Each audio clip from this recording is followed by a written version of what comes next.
Hello everyone, this is Prabhat Gupta.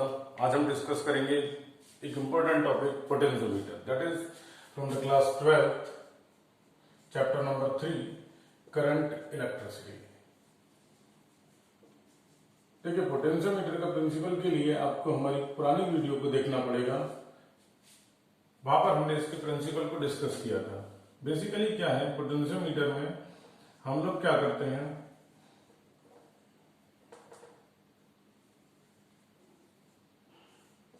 Potentiometer में हम लोग एक लॉन्ग वायर यूज करते हैं 4 to 10 मीटर का, और हम इसके अक्रॉस एक पावर सप्लाई लगा देते हैं।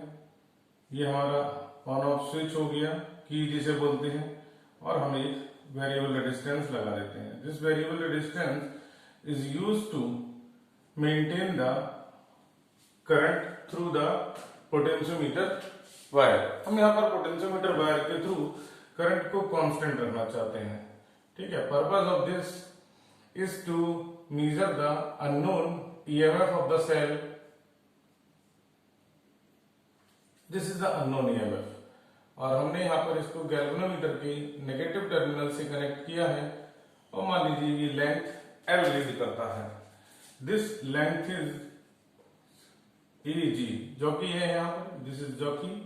मान लीजिए एजी आपका एल है, तो पोटेंशियोमीटर का प्रिंसिपल कहता है potential at the terminal across the length L, मान लीजिए वो बी है, is equal to the EMF of the cell.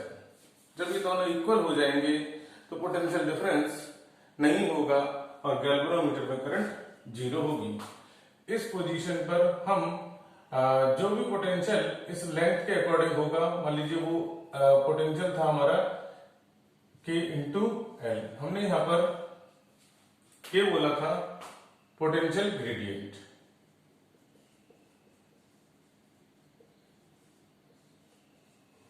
तो जो भी ईएमएफ हम मेजर करना होता है, that is directly proportional to the length at which the jockey जहां पर रुकती है और गैल्वेनोमीटर की करंट जीरो होती है। तो चलिए, अब उसके कुछ न्यूमेरिकल्स होते हैं जिसमें कि स्टूडेंट्स को बहुत ज्यादा प्रॉब्लम्स होती हैं। अगर आप ये न्यूमेरिकल्स कर लेंगे तो इससे ज्यादा टफ न्यूमेरिकल्स आपको नहीं मिलेंगे। तो जरा देखिए, हम लोग क्या देखते हैं कि हमारे पास जो पुराने बोर्ड के न्यूमेरिकल्स आए हैं वो कुछ इस तरीके से आए हैं कि हमारे पास फर्स्ट न्यूमेरिकल है कि हमें एक पोटेंशियोमीटर दे रखा है, और पोटेंशियोमीटर में आपको दो ईएमएफ को कंपेयर किया जा रहा है। दो ईएमएफ को कंपेयर किया जा रहा है, तो एक तो चलिए ईएमएफ हो गया हमारा E1, ठीक है। दूसरी बार हमारा ईएमएफ E2 है, और लेंथ आ रही है हमारी AG1 AG2। तो लेंथ आती है ये AG2 है,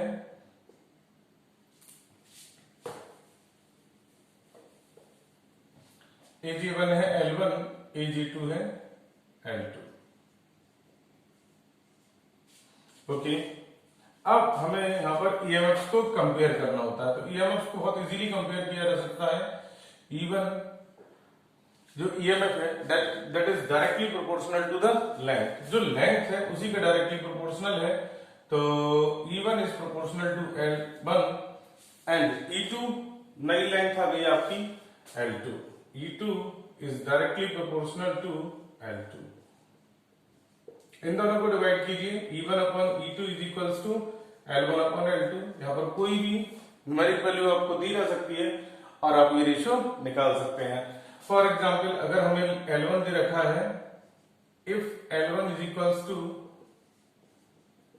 100 centimetre, L2 is equals to 300 centimetre, तो हम इस न्यूमेरिकल्स को बहुत इजीली कर सकते हैं। E1 is to E2 is equals to, देखिए E2 की वैल्यू ज्यादा होगी क्योंकि ये ज्यादा बड़ी लेंथ कवर कर रहा है।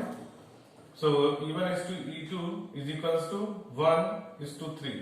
जब आप इन दोनों को डिवाइड करेंगे you will get this answer. Okay, देखिए कुछ और भी टाइप की प्रॉब्लम्स हमें मिल सकती हैं, जैसे कि हमारे पास ये पोटेंशियोमीटर दे रखा है, हम इसकी लेंथ को थोड़ा छोटा कर लेते हैं। डायग्राम ये हमारा की हो गई और ये हमारा पोटेंशियोमीटर वायर हो गया। ओके, ये हमारा A terminal, this is B. Okay, तो हमने क्या किया, ये हमारा सेल है E1, दूसरा सेल है E2।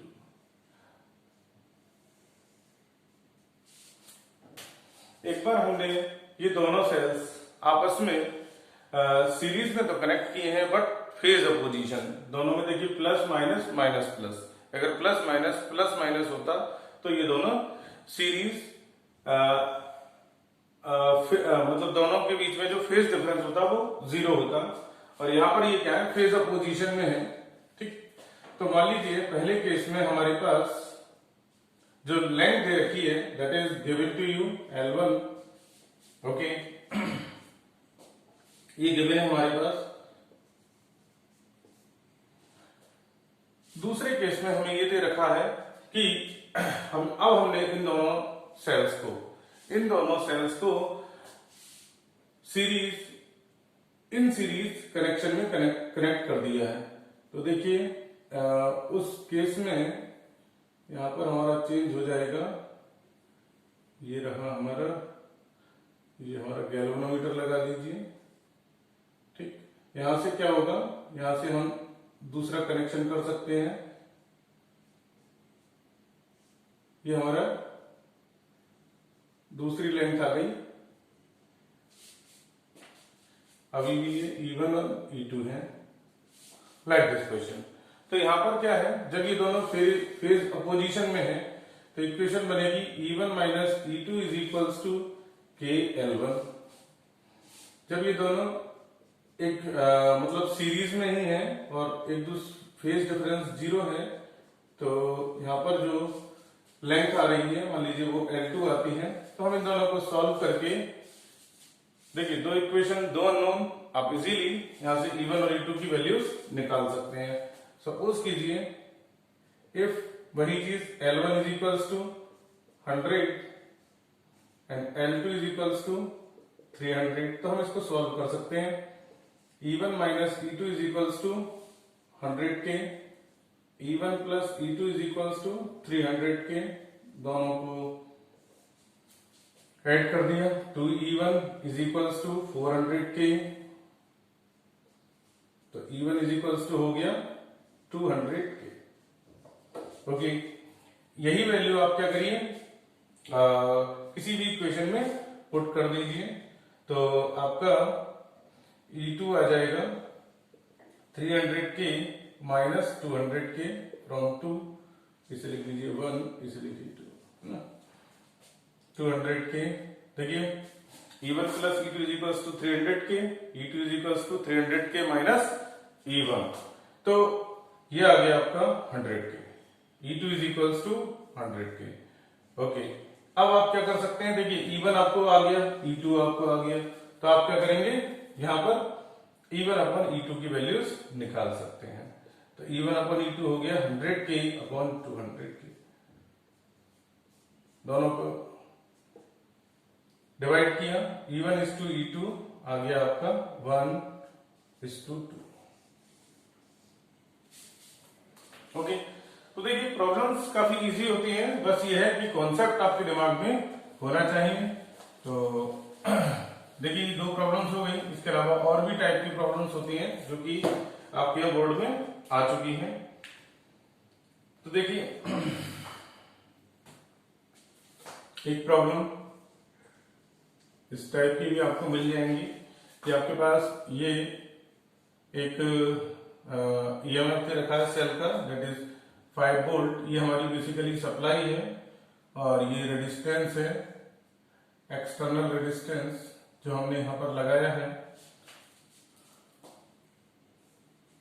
एंड देन ये हमारा पोटेंशियोमीटर वायर है, और इसकी जो लेंथ आ रही है दिस इज AB, यहां पर हमने एक अननोन सेल जिसका EMF हमें निकालना है और एक गैल्वेनोमीटर, इसका कनेक्शन यहां से, जो लेंथ जहां पर ये गैल्वेनोमीटर जीरो करंट रीड कर रहा है दैट इज 600 सेंटीमीटर। ओके, तो ये 600 सेंटीमीटर है और पूरे वायर की लेंथ आपको जो दे रखी है, पूरे वायर की लेंथ दैट इज 10 मीटर, यानी कि 1000 सेंटीमीटर।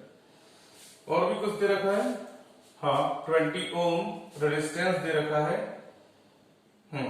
वायर का जो रेजिस्टेंस है RAB that is given to you 20 ohm. इस वायर का रेजिस्टेंस जो कि 1000 सेंटीमीटर का है, इसका रेजिस्टेंस हमें दिया है।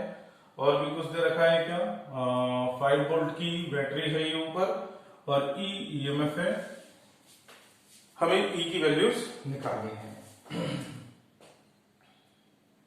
ओके, देखिए इस सारे डेटा से अब आपको E की वैल्यूज निकालनी है, तो कैसे हम E की वैल्यूज निकाल सकते हैं, देखिए किस तरीके से हम लोग आगे बढ़ेंगे। तो यहां पर हम एक काम कर सकते हैं, देखिए E निकालने के लिए आपको क्या चाहिए, E इज इक्वल टू, हमारे पास एक फार्मूला था कि हम अननोन EMF की वैल्यूज निकाल सकते हैं अगर हमारे पास पोटेंशियल ग्रेडियंट और वो लेंथ हो। तो ये लेंथ तो हमारे पास है दैट इज 600 सेंटीमीटर। तो हमें किसकी जरूरत पड़ रही है, यहाँ पर K की जरूरत पड़ रही है। तो put it to equation number 1। Okay, अब हम आगे इसे सॉल्व कर सकते हैं कि भाई K की वैल्यूज कैसे निकलेंगी। K की वैल्यूज निकालने के लिए हमें एक काम करना पड़ेगा कि हम क्या करते हैं, यहाँ पर करंट की वैल्यूज निकाल लेते हैं और करंट की वैल्यूज होंगी I इज इक्वल्स टू, ये जो EMF है हमारे पास 5 वोल्ट और टोटल रेजिस्टेंस हो गया 480 प्लस 20। देखिए वायर का भी अपना रेजिस्टेंस है AB वायर का, तो AB वायर में फ्लो करने वाली करंट को हम निकाल सकते हैं 5/500। सो दिस विल बी 1/100 और इसकी यूनिट एम्पियर ही होगी। ओके, I निकल आई हमारे पास। I निकलने के बाद हम यहां पर एक काम कर सकते हैं, यहां पर हम ये काम कर सकते हैं कि अगर हम यहां पर जो रेजिस्टेंस है वो निकाल लें तो बहुत आसानी से जो अननोन EMF है वो भी निकल जाएगा। चलिए, तो ये रेजिस्टेंस निकाला जा सकता है कैसे, देखिए टोटल रेजिस्टेंस कितना है 20 ओम है, ऐसे कह सकते हैं 1000 सेंटीमीटर के लिए जो रेजिस्टेंस है वो है 20 ओम। तो 600 सेंटीमीटर के लिए कितना होगा, 20/1000 इंटू 600, 1 2 1 2, ये भी कैंसिल हो गया। तो दिस इज 12 ओम। तो हमने यहां पर ये 12 ओम रेजिस्टेंस निकाल लिया। ठीक है, अब आपको क्या चाहिए, इस E की वैल्यूज चाहिए, कितनी करंट इसमें फ्लो कर रही है, दैट इज I हमने निकाल ली थी, दैट इज 1/100 एम्पियर। तो अब हम E2 की वैल्यूज निकाल सकते हैं। सो E2 इज इक्वल्स टू, देखिए भाई हमारे पास I है और ये रेजिस्टेंस हमने निकाल लिया, AJ कह लीजिए, RAJ हमारा I इंटू RAJ। तो जब हम इनको कैलकुलेट करेंगे तो I है हमारी 1/100, RAJ है हमारा 12 ओम। जब हम इनको कैलकुलेट करेंगे this will be 0.12 volt. Okay, so हमें जरूरत ही नहीं पड़ी पोटेंशियल ग्रेडियंट की, हमने डायरेक्टली जब करंट निकाली तो ये हो गया। ठीक है ना, कहीं कहीं पर हमें पोटेंशियल ग्रेडियंट की वैल्यूज को निकालना भी पड़ता है, तो जरूरत ही नहीं पड़ी तो कोई बात नहीं, ये तो हमें सोचना ही पड़ता है कि क्या क्या चीजों की जरूरत पड़ेगी। तो एक तरीके से यहां पर ये देख सकते हैं कि अगर आपसे मान लीजिए इस क्वेश्चन में पोटेंशियल ग्रेडियंट भी अगर पूछा जाता तो आप उसे कैसे निकालते हैं। तो पोटेंशियल ग्रेडियंट निकालने के लिए हम लोग क्या कर सकते हैं,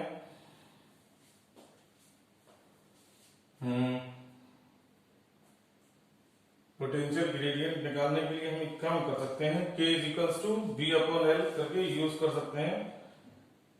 तो यहां पर हमारा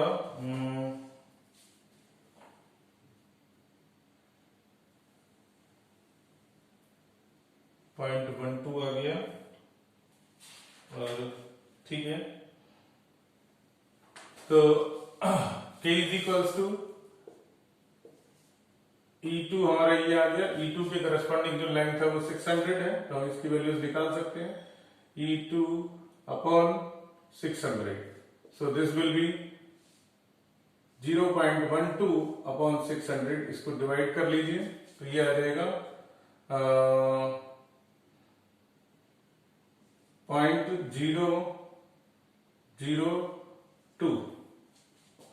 0.002 वोल्ट पर सेंटीमीटर। तो सेंसिटिविटी काफी ज्यादा लो है। हाँ, अगर हम इसे डिवाइड करेंगे तो 0.02 होगा। हाँ ठीक है, 0.002 वोल्ट पर सेंटीमीटर। ओके, तो ये आपकी पोटेंशियल ग्रेडियंट की वैल्यूज आ गई। ओके, और यहां से हमने ये E2 बोल रहे हैं हम इसे, E ही निकाल लिया हमने यहां पर, या अननोन ईएमएफ E। देखिए इसके अलावा हमारे पास अननोन ईएमएफ निकालने के अलावा, कंपैरिजन करने के अलावा हमारे पास कुछ और भी टाइप के क्वेश्चंस होते हैं, जैसे कि हमें इंटरनल रेजिस्टेंस निकालना हो। इंटरनल रेजिस्टेंस निकालने के लिए भी हमारे पास एक फार्मूला है, capital R, that is the resistance, external resistance L1 over L2 minus 1। L1 वो लेंथ है जहां पर हमारा L1 वो लेंथ है जहां पर हमारा जहां पर हम ईएमएफ की वैल्यूज रीड करते हैं। ठीक है, तो ईएमएफ के करस्पॉन्डिंग जो लेंथ आती है वो L1 है, जो सेल जिसका इंटरनल रेजिस्टेंस निकालना है। L2 वो लेंथ है जहां पर हम सेल के थ्रू टर्मिनल पोटेंशियल डिफरेंस के अक्रॉस जो लेंथ है वो L2 है। तो ये भी वैल्यूज निकाल सकते हैं। तो इस टाइप के क्वेश्चंस भी आए हैं ऑलरेडी। देखिए कुछ वैल्यूज दे रखी हैं। अ cell gives a balance with 85 centimeter of potentiometer wire when the terminal of the cell sorted through a resistance of 75 ohm। तो देखिए यहां पर हमारा ये 75 ओम दे रखा है, बैलेंसिंग लेंथ हमें दे रखी है इस cell gives a balance length. तो यहां पर हमें L2 गिवन है हमारे पास, और उसके बाद हमसे कहा जा रहा है ओके L1 भी गिवन है हमारे पास 85 सेंटीमीटर, और चूंकि देखिए ईएमएफ जो होता है टर्मिनल पोटेंशियल डिफरेंस से ज्यादा होता है, L1 ज्यादा होगी, और जो टर्मिनल पोटेंशियल डिफरेंस होता है उसकी करस्पॉन्डिंग लेंथ कम होगी। तो यहां से आप ये चीज जज कर सकते हो। फिर आप इसे कैलकुलेट कर लीजिए, 85 माइनस 75 अपॉन 75, दोनों को डिवाइड करिए। 75 से 75 चला गया 10 ओम। तो इस तरह से हम लोग जो है वैल्यूज निकाल सकते हैं इंटरनल रेजिस्टेंसेस की, कि आपको दो लाइन दे रखी है, एक आपके सेल के ईएमएफ के corresponding that will be higher and it is L1। Okay, and एक लेंथ दे रखी होगी आपको टर्मिनल पोटेंशियल डिफरेंस के across, that will be lower, क्योंकि टर्मिनल पोटेंशियल डिफरेंस हमेशा ईएमएफ से कम होता है, तो लेंथ भी कमी आएगी। यही प्रिंसिपल है आपके पोटेंशियोमीटर का। तो आप इस तरह से एक्सटर्नल रेजिस्टेंस गिवन था, मल्टीप्लाई करके आप ये वैल्यूज निकाल सकते हैं। तो देखिए कुछ हद तक हमने काफी प्रॉब्लम्स कर ली पोटेंशियोमीटर से रिलेटेड। तो आपका ये कॉन्सेप्ट क्लियर हो गया, तो आप जो भी प्रॉब्लम्स आती हैं इसी तरह से उन सबको सॉल्व कीजिए। ठीक है, थैंक यू एवरीवन।